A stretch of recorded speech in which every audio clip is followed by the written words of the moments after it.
Chers amis, bonjour. Ici Daniel Leclerc et je suis très heureux de vous souhaiter la bienvenue à cette 5e émission déjà de la saison 5 des Capsules d'Espérance. Et on a vu que la saison 5 va porter sur le thème du respect. Lorsqu'on vient regarder le défi du respect, c'est passer du respect du rôle social au rôle de la personne. Ça n'a jamais été une évidence, ça. Parce qu'on se souviendra, ceux d'un certain âge, il y avait une émission qui a fait fureur à la radio et à la télévision dans les années 50 jusqu'en 76, Les belles histoires des pays d'en haut, où la société était basée sur le rôle social. Et quand on parlait du rôle, on va parler nécessairement le rôle du maire. On va parler du rôle du curé. On va parler du rôle du vicaire. Il y avait même le rôle de la ménagère du curé. On avait même le rôle du bedeau.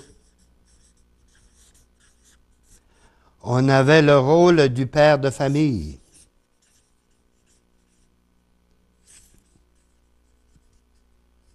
On avait aussi le rôle de la mère de famille.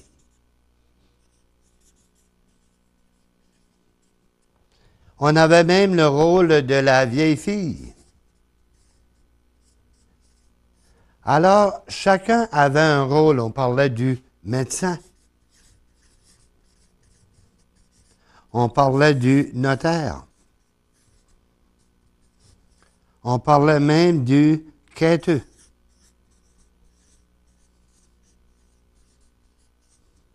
Et à l'époque, il fallait avoir des rôles notoires, prestigieux. Donc, il n'y avait plus de nom. C'était monsieur le maire, c'était le curé, c'était le vicaire, c'était la ménagère. Ce n'était plus des personnes. C'était des rôles. Et chacun avait son rôle important. Même le bedeau avait son rôle. Tu avais la mère au foyer qui avait 13 enfants, la femme à Basile-Fourchu, dans les belles histoires des pays d'en haut. Tu avais le quêteux, l'itinérant, tu avais le forgeron. Alors, la société, par la force des choses, allait passer par le rôle social à passer au rôle de la personne. Mais comment on fait pour développer le sens du respect de la personne?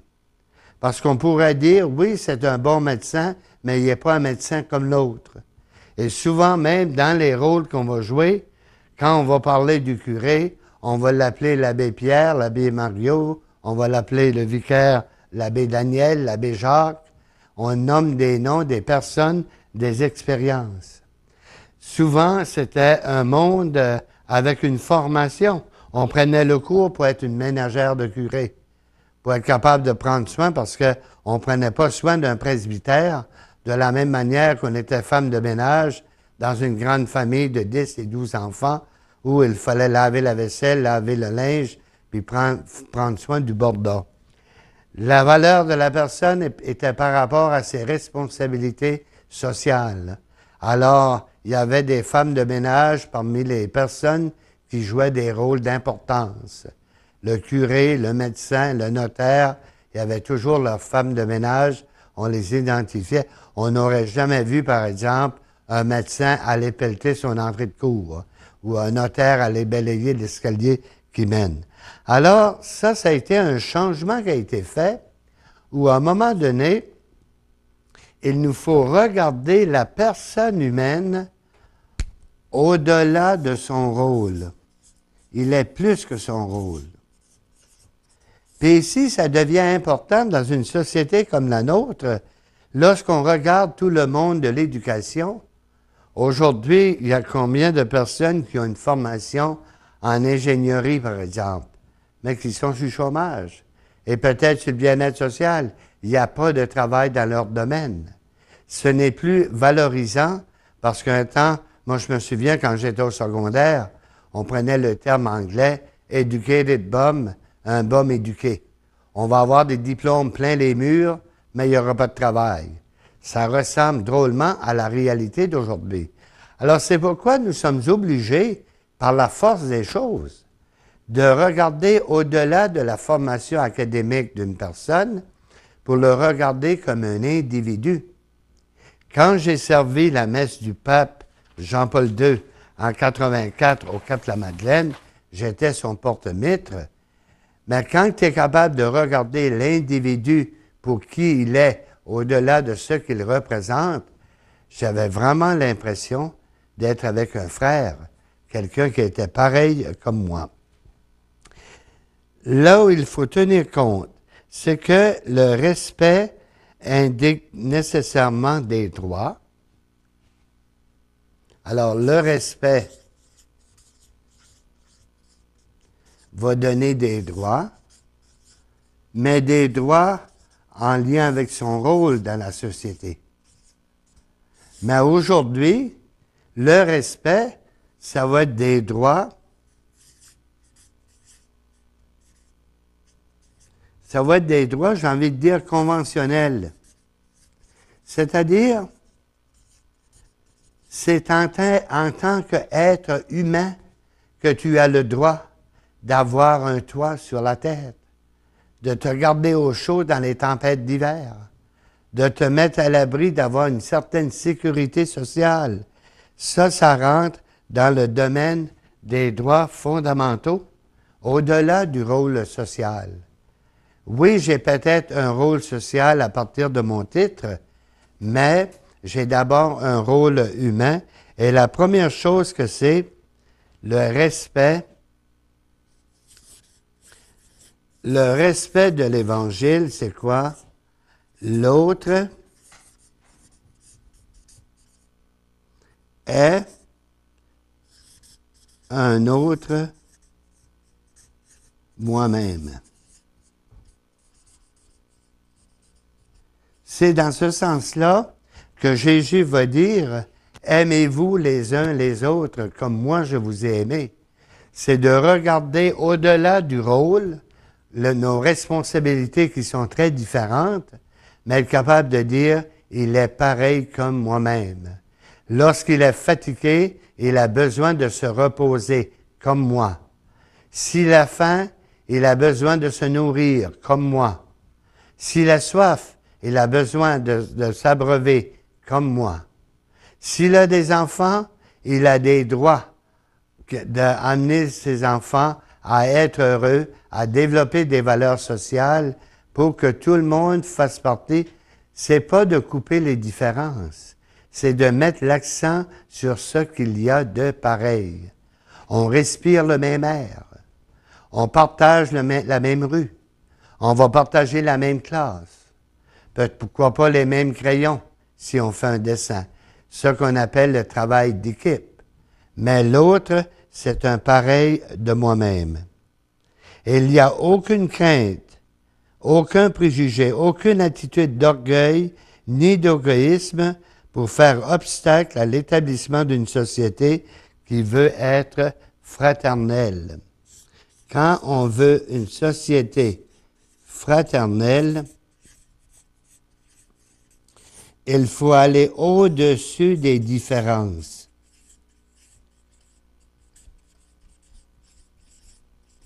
Pour être capable de rencontrer le semblable. Peut-être que l'autre veut montrer sa différence dans sa manière de s'habiller, mais en même temps, au-delà de l'habillement, est-ce qu'il y a quelque chose qui nous ressemble et sur lequel on est capable de s'entendre? Il est important, selon l'article 1932 du Catechisme, le devoir de se faire prochain d'autrui et le servir activement se fait plus pressant encore quand celui-ci est démuni, qui est dans un domaine où chacun, ce que vous faites au plus petit d'entre les vôtres, c'est à moi que vous le faites. C'est là que pour le respect, moi j'appelle ça un respect inspiré. Quand je vais arriver à rencontrer quelqu'un qui est dans la différence, autrement, différent veut dire quoi? Il y a un plus d'un bord et un moins de l'autre.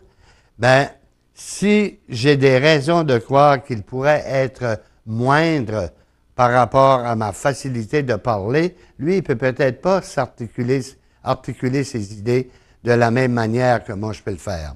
Peut-être qu'il n'est pas capable, lui, d'apporter son profit comme moi je vais apporter le mien, apporter son don. Moi, je pense à un de mes amis qui est mécanicien. Il est toujours plein de graisse jusqu'au coude. J'essaie de le placer ici devant une caméra, puis qu'il réponde à mes questions. Il va peut-être se sentir moindre. Mais si j'allais dans son atelier, puis je le laissais travailler sur mon moteur, le moteur de ma voiture qui fonctionne moins, il va peut-être me montrer le meilleur de lui-même. C'est là de faire les différences, respecter les gens dans leur milieu, respecter les gens dans leurs compétences. Maintenant, il y a des gens qui, de par nature, nous semblent plus faibles. Je pense, par exemple, à un enfant atteint de la trisomie 21. Dans l'apparence, il peut paraître plus faible. Mais moi, j'ai vu des situations où je me suis assis avec une personne de ce type et j'en ai appris des choses. Pourquoi? Je l'ai respectée pour la personne qu'elle est, avec ce qu'elle est. Et finalement, découvert que quand on met la balance égale, là, si on veut regarder des défauts, j'ai autant de défauts qu'elle. Si on veut regarder au niveau des limites, j'ai autant de limites que cette personne-là a.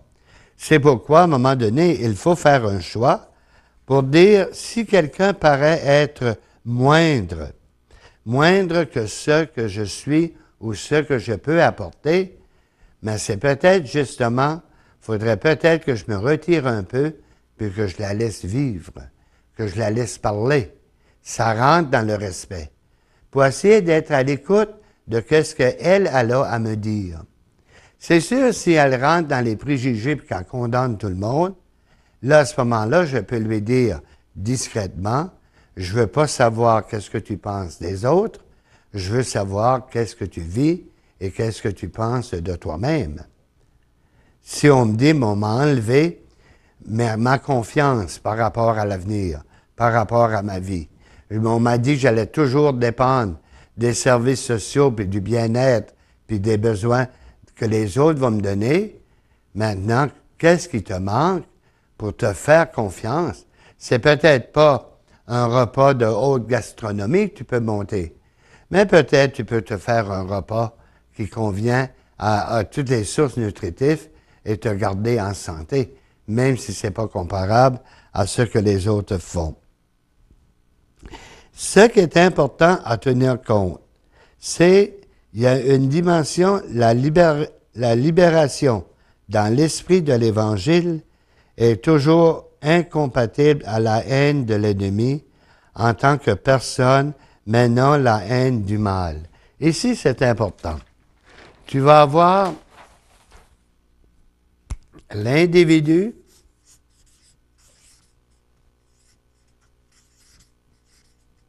et tu vas avoir le geste qu'il pose. L'individu, c'est un être unique. Le geste qu'il a appris, c'est un geste appris.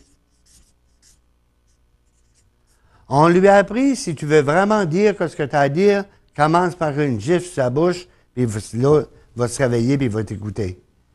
Parle avec le poing fermé, puis il va comprendre un peu mieux. C'est faire la différence entre l'individu qui, lui, est à aimer, qui est à être respecté, et par rapport au geste qu'il ne faut, moi je dirais pas haïr, mais un non aimer. Moi, là, parler avec le poing comme ça, vis-à-vis de mon visage, là, c'est non. Tu vas parler avec la main détendue, avec une voix calme. Tu vas me respecter pour que je puisse te rencontrer. C'est là, on a vu ça dès la première saison des Capsules d'Espérance, quand on va parler des émotions, l'amour, la haine, on va parler le désir, puis on va parler de l'aversion, on va parler de la joie et on va parler de la tristesse. On se souviendra que sur Google, sur l'Internet, on avait évalué à peu près à 863 émotions qu'un individu peut vivre dans une journée. Moi, j'ai réduit ça en 11 émotions de base. Et ici, ce qui est important, c'est que j'aime. Ici, c'est par rapport à la personne. Et ici, c'est par rapport à l'action.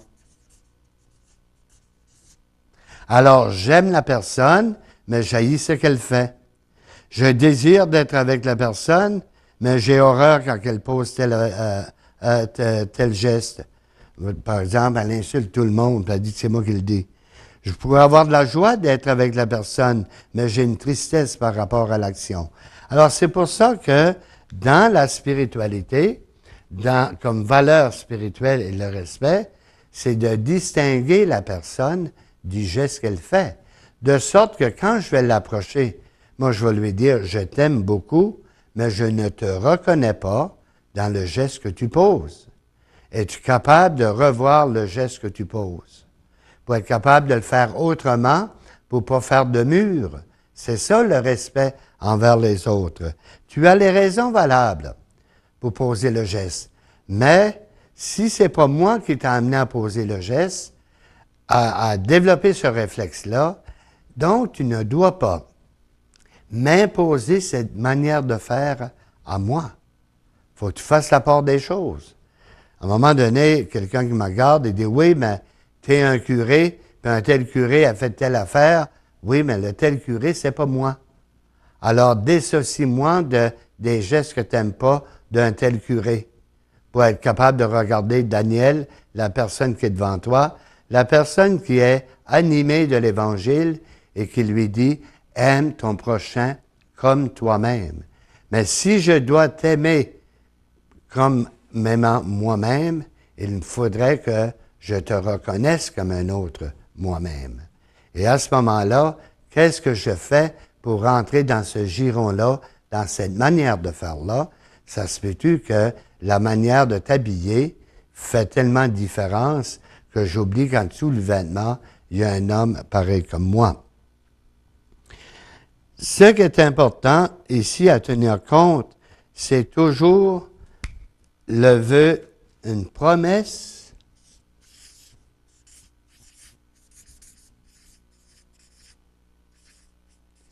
par rapport à un vœu.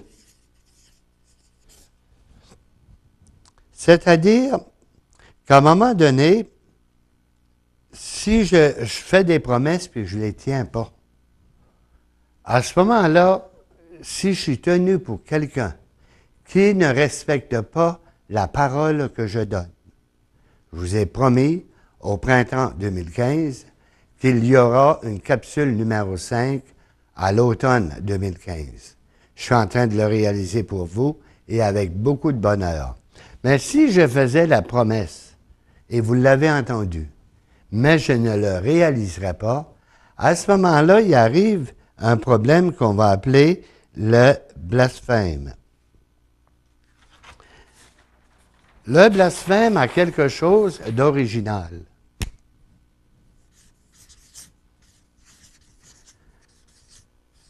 Le blasphème, je fais une promesse,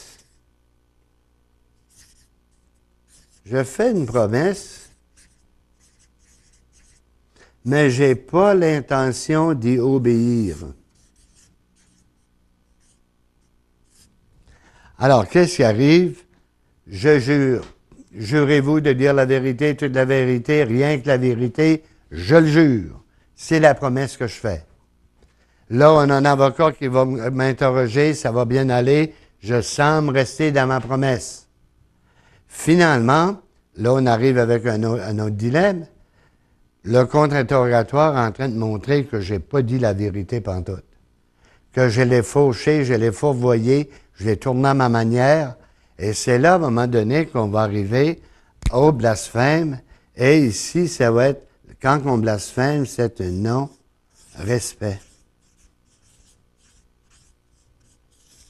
Et quand quelqu'un ne respecte pas sa parole, mais si ça a des conséquences néfastes pour la société se doit de réagir et d'avoir des sanctions, avoir des règles, des lois qui vont lui rappeler, « Hey, tu as donné ta parole, faut que tu y tiennes. » Maintenant, il y a des paroles qu'on fait à un moment donné et qui, on ne sait pas comment y prendre.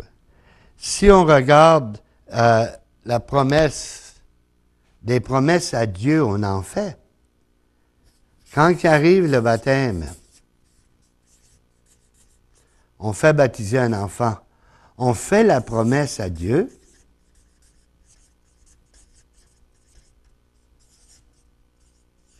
de faire connaître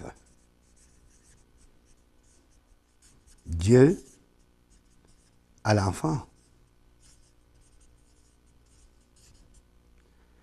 Quand va arriver la confirmation,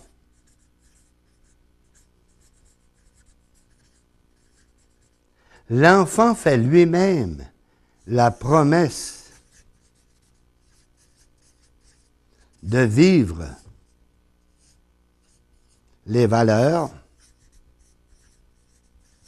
notamment le respect. Quand va arriver le mariage, c'est une promesse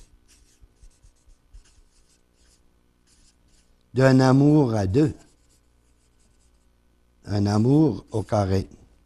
Et quand viendra, dans mon cas à moi, l'ordre, c'est encore une promesse de vivre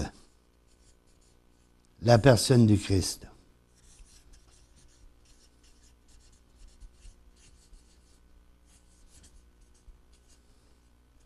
Le prêtre, oui, il y a la fonction sociale, monsieur l'abbé, mais quand j'ai l'aube blanche avec l'étole, j'ai un rôle fondamental, c'est d'agir in persona Christi avec l'étole, où c'est le Christ qui passe à travers moi, puis in persona ecclésiae, l'Église universelle, à travers mon aube.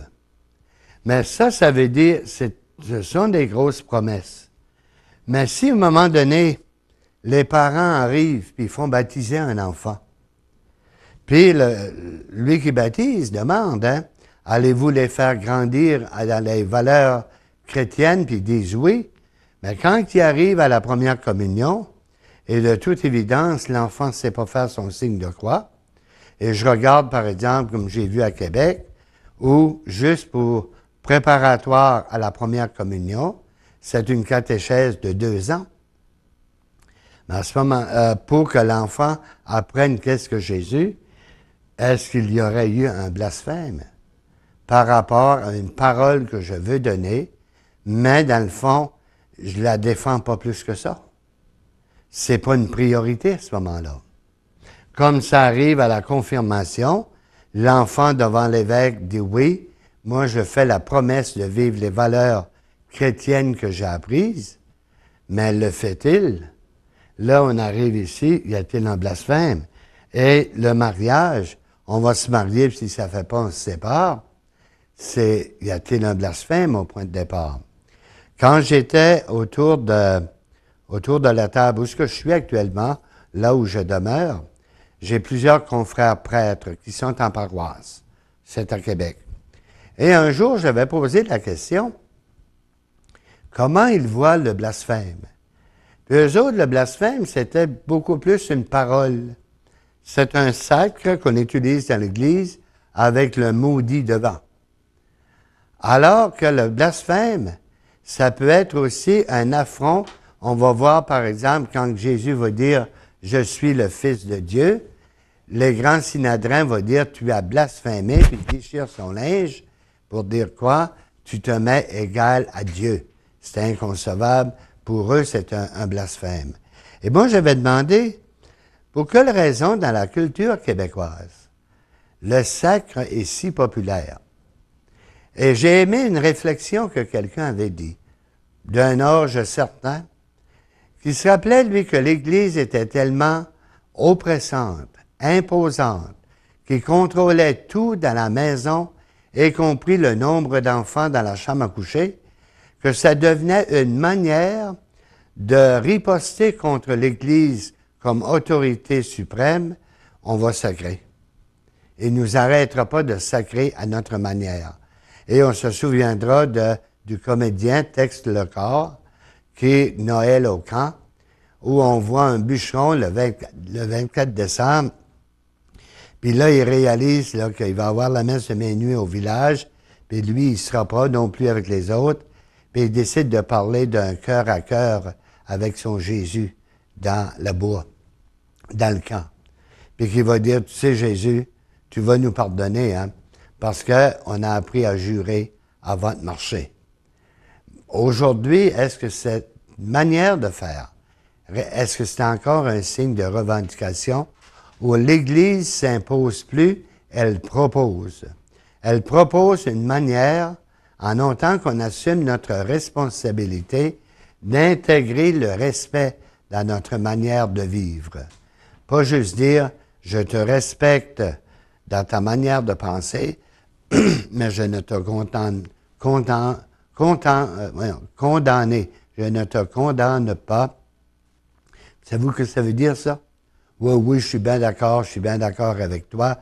Puis quand tu es parti, je vais dire à l'autre, écoute-le pas, c'est une folle. Ah, pas de bon sens. J'ai manqué de respect. J'impose ma façon de penser.